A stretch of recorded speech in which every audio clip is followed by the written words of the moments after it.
Bienvenidos a Estrategia, el podcast de Global Strategy. Soy Javier Jordán y hoy vamos a hablar sobre guerra electrónica. Y para charlar sobre este tema tenemos con nosotros a Jesús Miguel Reyes. Jesús, bienvenido.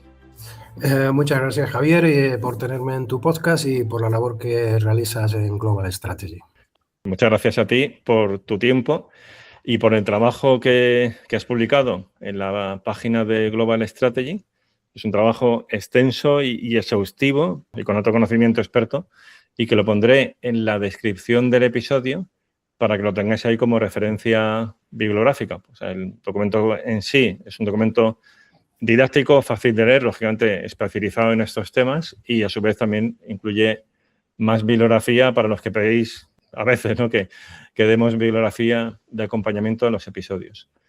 Muy bien, pues Jesús, como es la primera vez que visitas el podcast, si te parece bien hacernos una introducción, un poco de tu trayectoria profesional. Pues por supuesto, sí. Soy ingeniero de teleco, estudié en la Escuela Técnica Superior de Ingenieros de Telecomunicación de la Politécnica de Madrid hace ya bastantes años, y tras algunos trabajos previos en un par de empresas, pues entré en Ceselsa para trabajar en sistemas de principio de control de tráfico aéreo. Aquí tengo que indicar que Ceselsa fue una de las empresas que dieron origen a Indra en 1993-94, ¿no? He estado desde ese entonces pues entrando y saliendo en temas relacionados con la defensa electrónica a lo largo de toda mi carrera, e intercalándolos con otros, con control de tráfico aéreo, tráfico marítimo, radar, en fin, diversidad de temas, ¿no? Tengo también que aclarar que la mayor parte del tiempo no he estado dedicado a labores puramente técnicas. Eso fue fundamentalmente al principio, y la mayor parte de mi carrera pues la he dedicado a labores de gestión y dirección de programas y desarrollo de negocio. O sea, que es un tema que dominas, toda tu trayectoria profesional ha ido en este ámbito. Y además ahora estás también codirigiendo un curso de especialista en defensa electrónica en la Universidad de Cantabria. O sea, que también estás en la universidad con estas cuestiones. Pues sí, la verdad es que sí. Después de mi jubilación en Indra, el clúster de la industria de defensa me propuso poner en marcha un curso de posgrado sobre tecnologías de la defensa junto con la Universidad de Cantabria. Eso fue a finales del 2021 y nos pusimos a trabajar inmediatamente para materializar esa iniciativa en lo que hoy pues, es el curso de especialista universitario en defensa electrónica. Es un título propio de la Universidad de Cantabria, del que soy codirector y profesor en 2 de las asignaturas. El curso tiene ahora mismo 32 créditos. Es un curso que se estructura en 2 partes. La primera se desarrolla desde septiembre hasta diciembre, donde se imparten 2 asignaturas: Guerra Electrónica, Visión General; Guerra Electrónica, Contexto y Evolución. Y son asignaturas de tipo más general y orientadas a quienes tienen un interés más global y no tan técnico, con perfiles dedicados más hacia actividades comerciales o directivas, que obviamente no necesitan profundizar demasiado en detalles técnicos. La segunda parte del curso sí es más técnica y la impartimos entre enero y junio del año siguiente, y consta de 3 asignaturas: Guerra Electrónica de Comunicaciones, Guerra Electrónica de Radar y Guerra Electrónica de Electro-Óptica. Además, hay una sexta asignatura transversal que se desarrolla a lo largo de todo el curso y está centrada en actividades prácticas. Las razones fundamentales por llevar adelante este curso y esta iniciativa, es, si quieres, la principal de esas razones, es que en España la industria lleva más de 40 años trabajando en guerra electrónica y desarrollando equipos como radiogoniómetros, radar gunner receivers y todo ese tipo de equipamientos para este tipo de función, ¿no? Esto, lógicamente, nos proporciona una base industrial muy sólida y poder contar, obviamente, con expertos en esta disciplina como profesores del curso. Asimismo, las empresas resulta que están necesitadas de seguir incorporando ingenieros para alimentar a sus procesos de desarrollo, fabricación, instalaciones, pruebas, etc., ¿no? Aunque los conocimientos más transversales, pues los ingenieros los aprendemos en nuestras universidades, es necesaria una formación, o por lo menos bastante conveniente, una formación adicional para que los recién egresados adquieran los conocimientos específicos de esta materia. A esos profesores que vienen de la industria, pues le añadimos los que proceden de la Escuela Técnica Superior de Ingenieros de Telecomunicación de la Universidad de Cantabria, y que pues yo creo que a lo mejor no es tan conocido, pero la Universidad de Cantabria ha sido un vivero de empresas con alta especialización en radiofrecuencia, lo que constituye pues una base, es una tecnología que es una de las bases fundamentales para que todo lo que supone el front-end de la guerra electrónica, las comunicaciones, el radar, todo esto, ¿no? Además, esta misma escuela pues, tiene un grupo importante dedicado a electro-óptica y fotónica, lo cual nos viene muy bien para guerra electrónica y electro-óptica. Este plantel de profesores pues está muy bien, pero desde el principio quise complementarlo con profesionales de nuestras Fuerzas Armadas. Para mí es fundamental contar con la experiencia de los verdaderos usuarios de la defensa electrónica, y en este caso tuve la suerte de precisamente contar con el capitán de navío Ignacio Nieto, a quien conocí a través del un podcast de Global Strategy hace ya unos años, y con quien llevo ya colaborando en las 4 ediciones. Ignacio es el responsable de la asignatura de Guerra Electrónica, Contexto y Evolución, en la que, pues, además de aspectos operativos sobre el uso de la guerra electrónica, pues abordan otros aspectos fundamentales como el conocimiento sobre la organización de nuestras Fuerzas Armadas, de la OTAN, y especialmente focalizado en los procesos de decisión sobre la obtención de capacidades y los procedimientos para adquirirlas. Hay que decir también que obviamente la industria mostró interés desde el primer momento en que empezamos a desarrollar esta iniciativa. Sin la participación de la industria hubiera sido imposible. Y aquí tengo que mencionar a Indra, a Hercia, a Sener, a Acorde, a TTI del Grupo Celestia, que ya digo, desde el principio apoyaron la iniciativa fundamentalmente matriculando a sus profesionales en el curso, ¿no?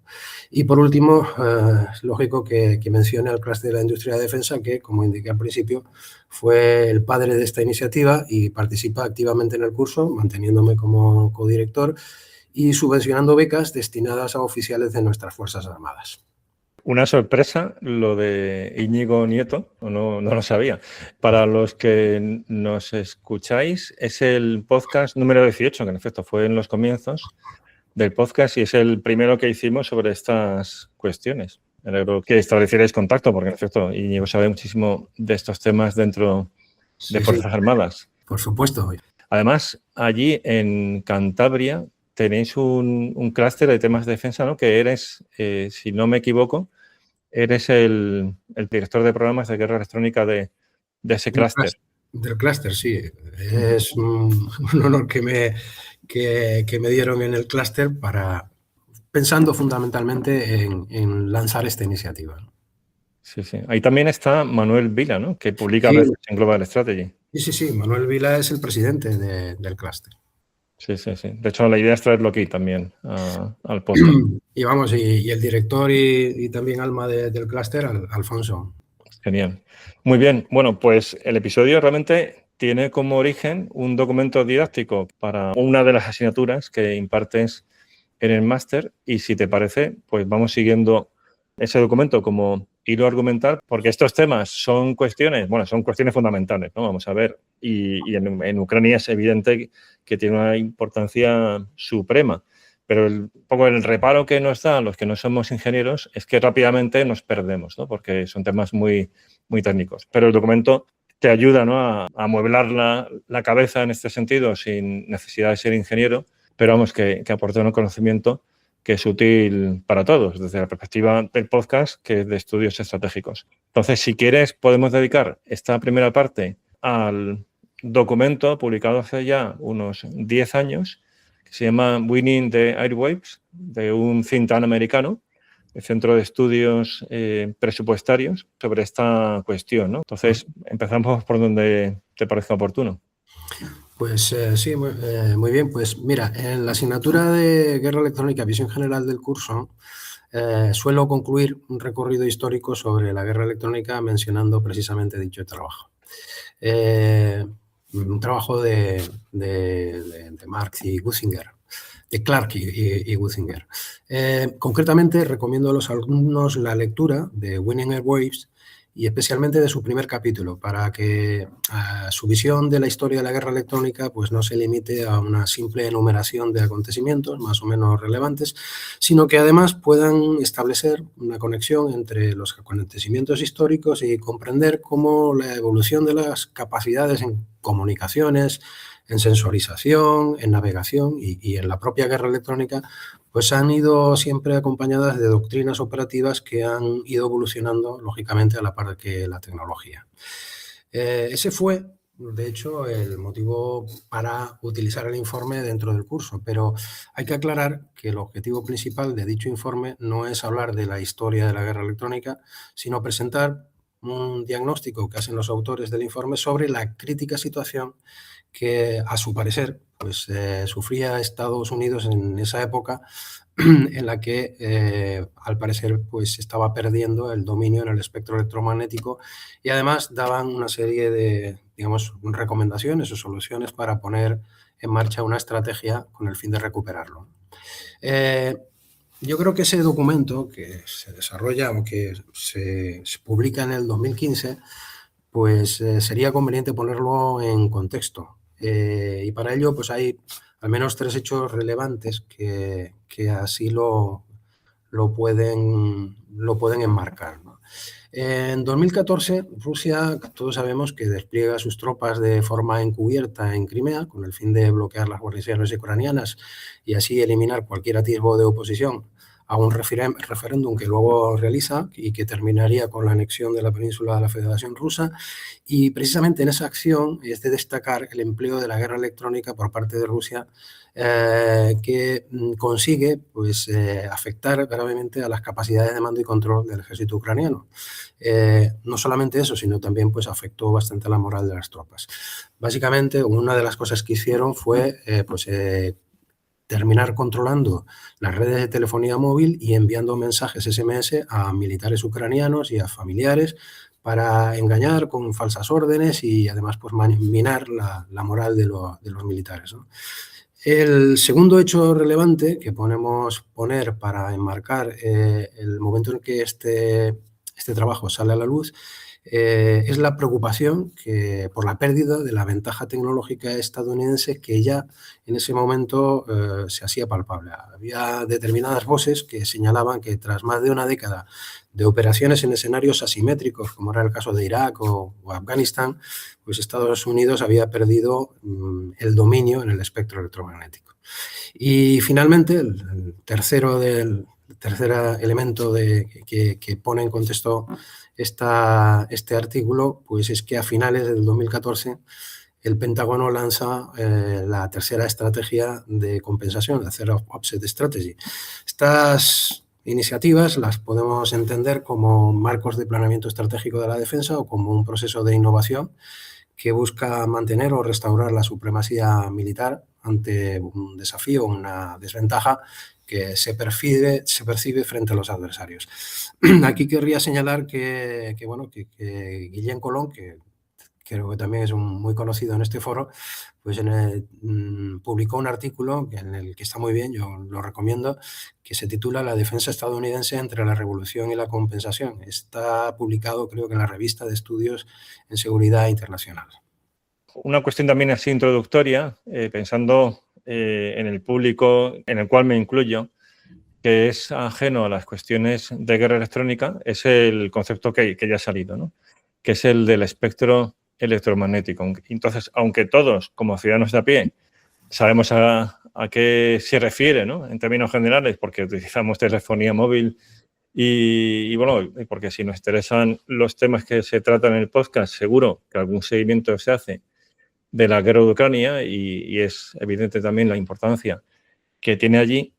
Por no dar nada por supuesto, si nos pudieras explicar tú con tu conocimiento de ingeniero qué es realmente el espectro electromagnético. Pues encantado. Cuando hablamos de espectro electromagnético nos referimos al conjunto de radiaciones electromagnéticas que existen y ese conjunto es amplísimo, ¿no? Porque abarca desde radiaciones de frecuencias extremadamente bajas con longitudes de onda de cientos o de miles de kilómetros a frecuencias extremadamente altas como los rayos gamma de alta energía, en la que ya ni siquiera pues, se habla de frecuencia o se habla de longitud de onda, se habla directamente de la energía que lleva o que conlleva un fotón de rayos gamma, ¿no? Si se habla de gigaelectronvoltios y cosas así. Bueno. Pero a veces cuando se explica este tipo de cosas siempre alguien dice que es muy difícil de explicar porque no se ve. Bien, yo digo que esa respuesta no es especialmente buena porque lo único que vemos es radiación electromagnética, ondas electromagnéticas. El espectro visible pues está compuesto de radiaciones electromagnéticas, solo que esas radiaciones pues van entre 300 y pico nanómetros y 700 y pico nanómetros. Cuando hablo de nanómetros hablo de la longitud de onda, ¿no? El origen de todas estas ondas pues está claro que está en la misma naturaleza, pero su comprensión científica nace de los trabajos de James Clerk Maxwell en el siglo XIX, estamos hablando de la década de los 60, de ese siglo, y él pues analiza y sintetiza las observaciones de experimentos que se habían realizado hasta ese entonces, y especialmente los de Faraday, que además recoge los anteriores, y bueno, con todo ello, Maxwell, que tenía una formación matemática bastante buena, pues desarrolla unas ecuaciones, las famosas ecuaciones de Maxwell, para aquellos que estudiamos ingeniería, ¿no? Y que básicamente modelizan el comportamiento de los campos eléctricos y magnéticos. Maxwell, al intentar encajar todas las piezas, pues formula matemáticamente que la variación de un campo eléctrico genera un campo magnético variable y viceversa. La variación de campo magnético variable genera, a su vez, un campo eléctrico también variable. Y eso sin que medie una carga eléctrica de por medio o una corriente. Es decir, la variación de un campo eléctrico mantiene a un campo magnético variable y un campo magnético variable provoca un campo eléctrico variable, de tal manera que esa concatenación pues va generando una onda y como todas las ondas se propagan y se propagan a una determinada velocidad. Maxwell, obviamente, pues procede a determinar la velocidad de propagación de esas ondas y resulta que encuentra que coincide con la velocidad de la luz. Y ahí tenemos el momento eureka de Maxwell que determina que la luz, que ya se conocía en el siglo XIX, principios del siglo XIX, que se realiza pues, un experimento de la doble rendija y demás, que la luz conllevaba un fenómeno ondulatorio, pues ahí Maxwell establece que la luz, la naturaleza de la luz, es una onda electromagnética.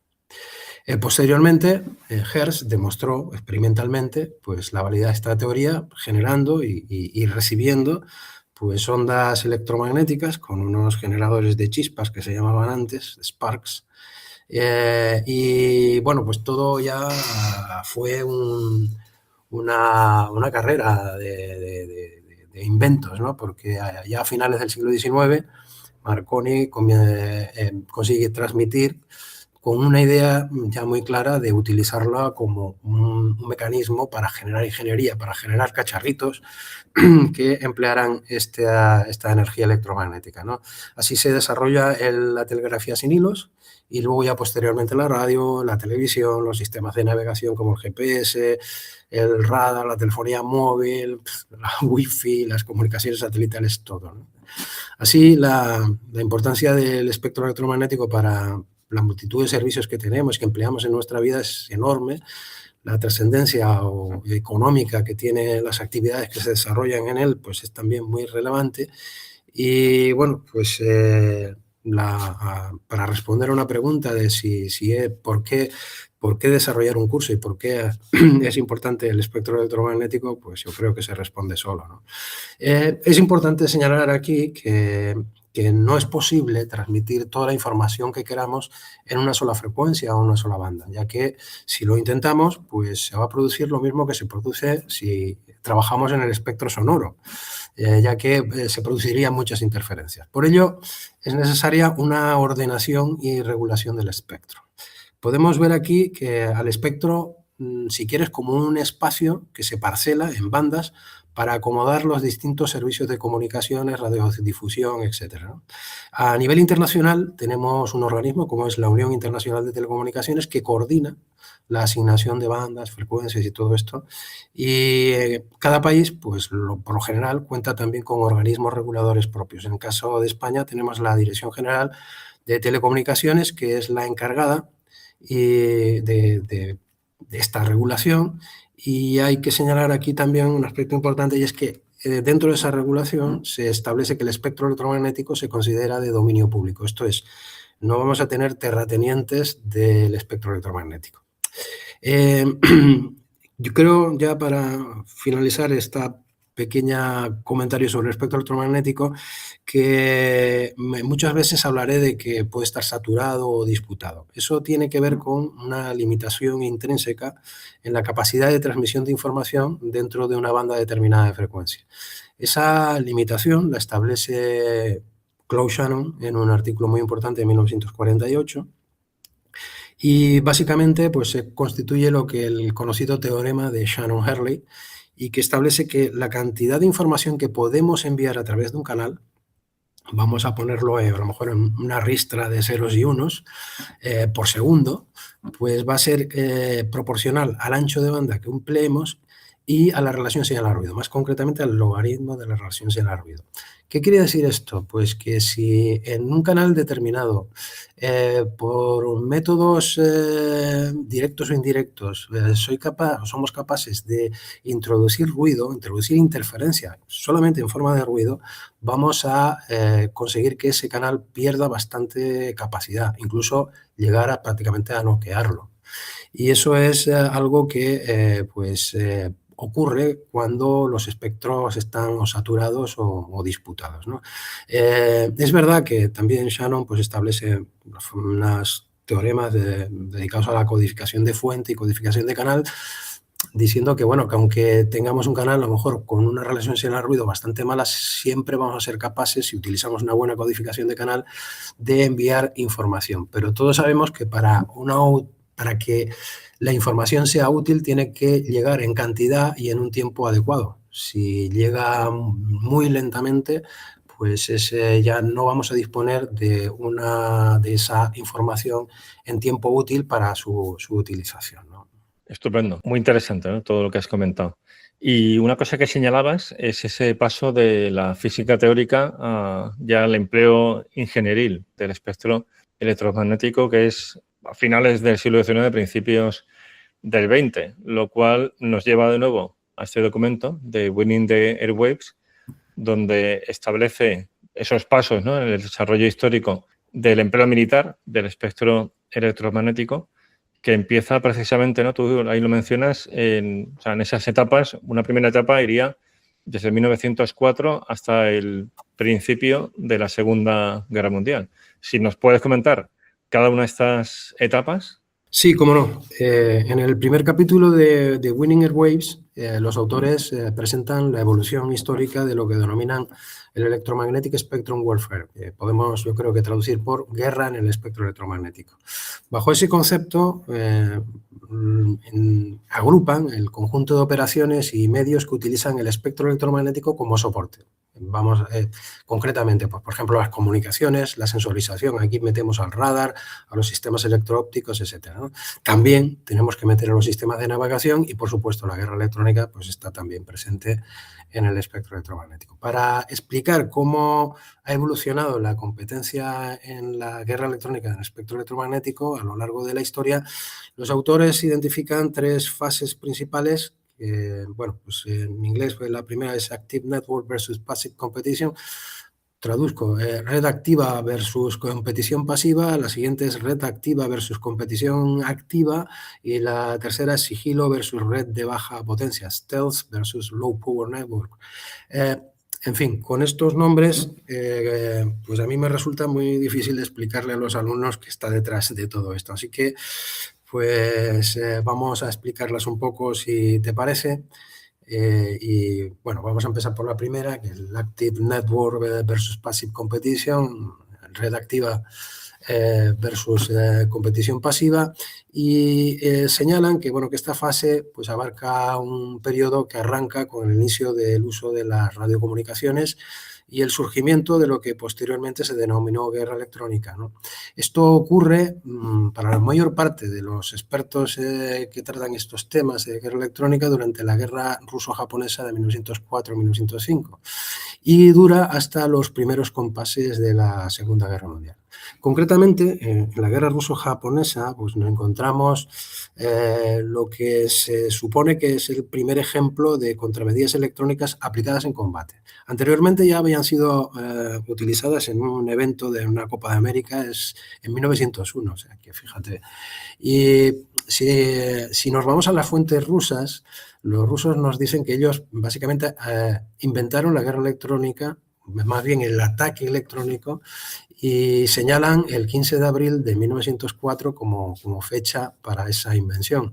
Resultó que ese día las determinadas estaciones de telegrafía inalámbrica rusas que estaban instaladas en el puesto costero de Zolataya Gora, en Port Arthur, estamos hablando de Manchuria, y también otros equipos instalados en el acorazado Poveda, pues interfirieron con éxito las comunicaciones inalámbricas de los cruceros japoneses Nisshin y Kasuga. El objetivo lógico de estas interferencias era evitar la coordinación del fuego de esos buques sobre la flota rusa y las instalaciones del puerto, ¿no? Volviendo un poco a la esencia de esta fase, podemos decir que se caracteriza principalmente por la utilización del espectro electromagnético para facilitar las comunicaciones entre observadores, entre unidades desplegadas, etc., ¿no?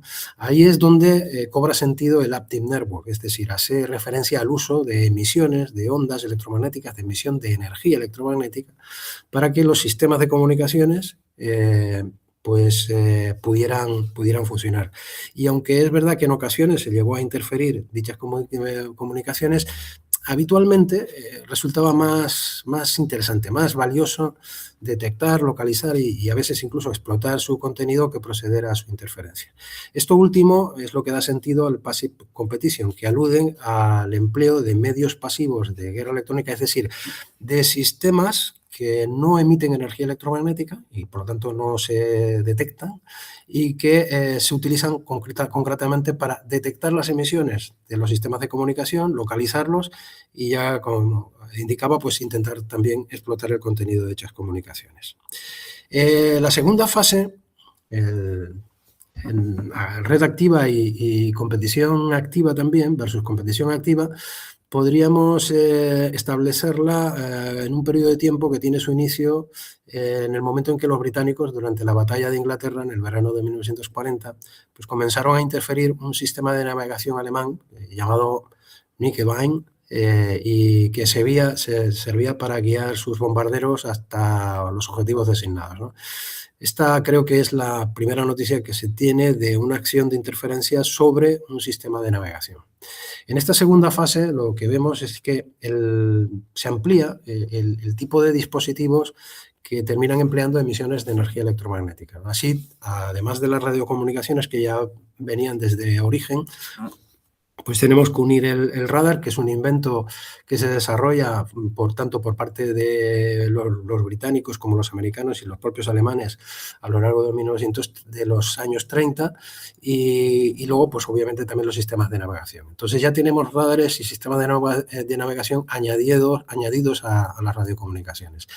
La ventaja operativa que proporcionaban estos dos últimos sistemas, el radar y los sistemas de navegación, especialmente dentro del ámbito aéreo, hizo que la mera detección y análisis de las señales enemigas ya no fuera suficiente.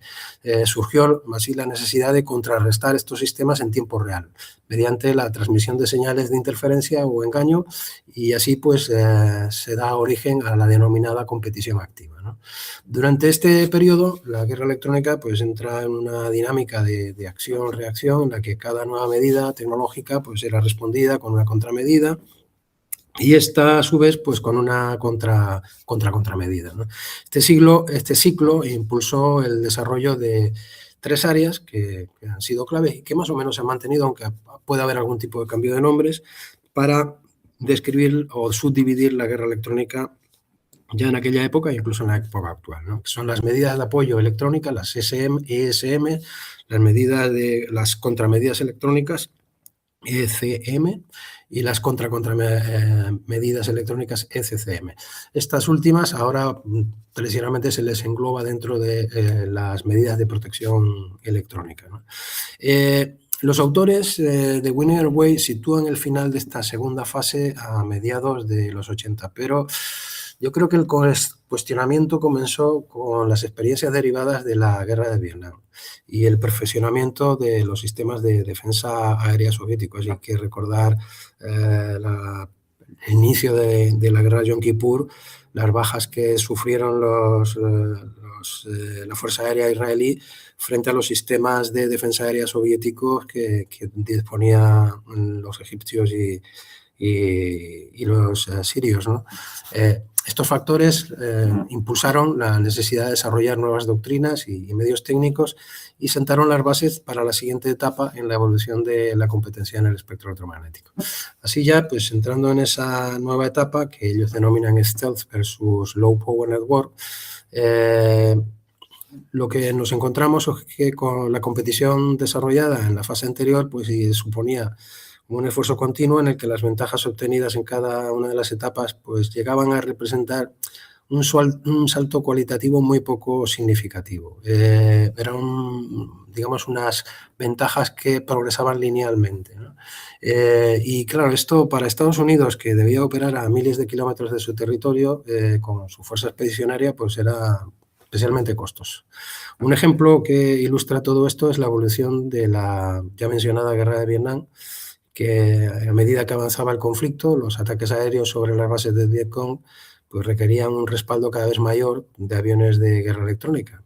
La idea era pues reducir las pérdidas, obviamente, de los aviones atacantes, ¿no? Así, al final de la participación estadounidense en la guerra, el porcentaje de aviones que estaban destinados a contrarrestar los sistemas de defensa aérea del adversario en misiones normalmente de alto riesgo, pues llegó a alcanzar entre el 50 y el 75% del total de la fuerza atacante. Esos son datos que encontramos en ese trabajo de Winning Our Way, ¿no? Desde el punto de vista de la guerra electrónica, esta situación pues, provoca que el modelo de la segunda fase, pues, basado en un ciclo continuo de medidas y contramedidas, pues se fuera volviendo progresivamente un tanto insostenible, ¿no?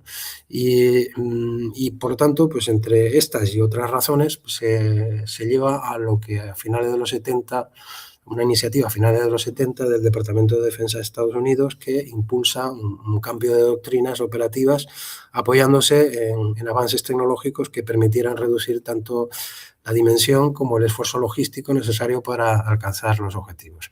Estas primeras ideas son las que finalmente dan origen a la segunda estrategia de compensación, que a su vez pues, está conectada con otra iniciativa que prácticamente se da a la par, que es el Assault Breaker, y que pues, está destinada a fomentar el desarrollo de nuevas tecnologías, dando lugar a sistemas de armas de largo alcance y alta precisión, al GPS para alimentar esa precisión de las armas, por ejemplo, y sobre todo, lo más llamativo, pues a nuevas plataformas, especialmente plataformas aéreas que permitieran establecer una ventaja disuasoria frente al desarrollo alcanzado por esos sistemas de defensa aérea soviéticos llenos de diferentes tipos de misiles SAM.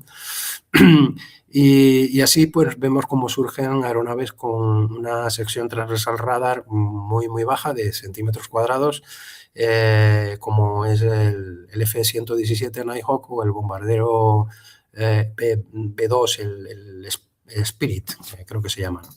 Entramos así en lo que los autores consideran como la antesala de la tercera fase, concretamente en su faceta stealth, en su faceta de sigilo. Pero hay que hacer notar que ese sigilo no solo debía conseguirse reduciendo la detectabilidad de las plataformas aéreas ante radares, sino también mediante la reducción de su firma IR. Firma IR es firma infrarroja, con el objeto de dificultar la detección y la guía de armas mediante dispositivos de imagen infrarroja, ¿no? Pero con ser muy importante todo lo que suponen las medidas de sigilo de las plataformas, esto no resultaba suficiente, ¿no? Resulta que a veces los aviones requieren establecer comunicaciones para intercambiar información y órdenes, otras veces pues activar sus radares, sus propios radares para detectar blancos y guiar armas en su destino. Así, las nuevas plataformas deberían ir acompañadas o debían ir acompañadas del desarrollo de radares y sistemas de radiocomunicación de lo que llaman LPI y LPD, de baja probabilidad de interceptación y baja probabilidad de detección, que mantuvieran un adecuado sigilo, incluso cuando las circunstancias obligaban a activar su uso, ¿no? Pero a todo ello no podemos dejar de lado que, aunque son plataformas muy sigilosas, ¿vale? No son totalmente invisibles para los radares o cámaras infrarrojas. Así puede llegar el momento en que la distancia a los sensores del adversario pues sea demasiado pequeña para mantener ese sigilo y una vez detectados pues hace necesario emplear contramedidas activas de guerra electrónica, y ahí surge pues una pregunta, es cómo deberían de ser estos sistemas de contramedidas, especialmente las contramedidas activas, porque las pasivas siempre las llevan y siempre van activas, no están apagadas, están en todo momento funcionando, forma parte de su conjunto, de su suite de sensores, ¿no? Sobre esta parte de guerra electrónica que llevan estas plataformas, generalmente hay muy pocos datos disponibles, como se puede entender perfectamente, pero podemos deducir que debido al bajo nivel de energía que reflejan estas plataformas, y por la necesidad también de mantener el sigilo durante el uso de estos medios, pues la guerra electrónica o la activa de estas plataformas va a requerir menor potencia emitida, una potencia que debería además optimizarse mediante un correcto apuntamiento hacia el sistema objetivo, y también jugar con el ajuste de nivel para fundamentalmente evitar excesos innecesarios en la emisión de energía electromagnética que pudiera revelar la posición de la plataforma o no ya al sistema que estamos contramidiendo, que por supuesto eso se lo va a detectar, pero sobre todo a otros sistemas que no pretendemos contramedir, ¿no? Así pues este esfuerzo en reducir también el nivel de emisiones propias es la parte a la que los autores del trabajo pues llaman Low Power Network. En este caso probablemente habría sido conveniente quitar el versus y poner un end, porque mantener el sigilo en las operaciones requiere del desarrollo de tecnologías de ocultamiento, pero también es importante reducir la probabilidad de detección de las emisiones propias, las emisiones electromagnéticas propias, ¿no? Ante esta situación, al adversario se le situaba en una difícil posición. ¿Qué hacer, no? Alguno puede pensar, bueno, pues que desarrolle radares más potentes. Bien, pues no es una buena idea. Una mejor idea pues, puede ser alargar la longitud de onda empleada, reducir la frecuencia de los radares para reducir la efectividad de las medidas stealth de las plataformas. Esto más o menos se consigue, y en su momento vimos cómo se sacaron de los hangares viejos radares P-18 rusos que operaban en la banda de VHF, ¿no? Y bueno, pues una medida todavía, si se quiere, mejor, pues es emplear los radares biestáticos o multiestáticos, ¿no? También, por supuesto, a alguien se le puede ocurrir, y bueno, estaría en una buena línea, el desarrollar sistemas de guerra electrónica más sensibles, capaces de detectar pues, emisiones de muy baja intensidad, ¿no? Pero bueno, en cualquier caso, el dilema de qué hacer pues estaba servido, y con él pues, recordemos que Estados Unidos pues, ganó una importante ventaja pues, hace unos años, hace 30 años, y el hecho pues, quedó plasmado posteriormente en 1991 en la operación militar llamada Tormenta del Desierto ante las fuerzas iraquíes, ¿no?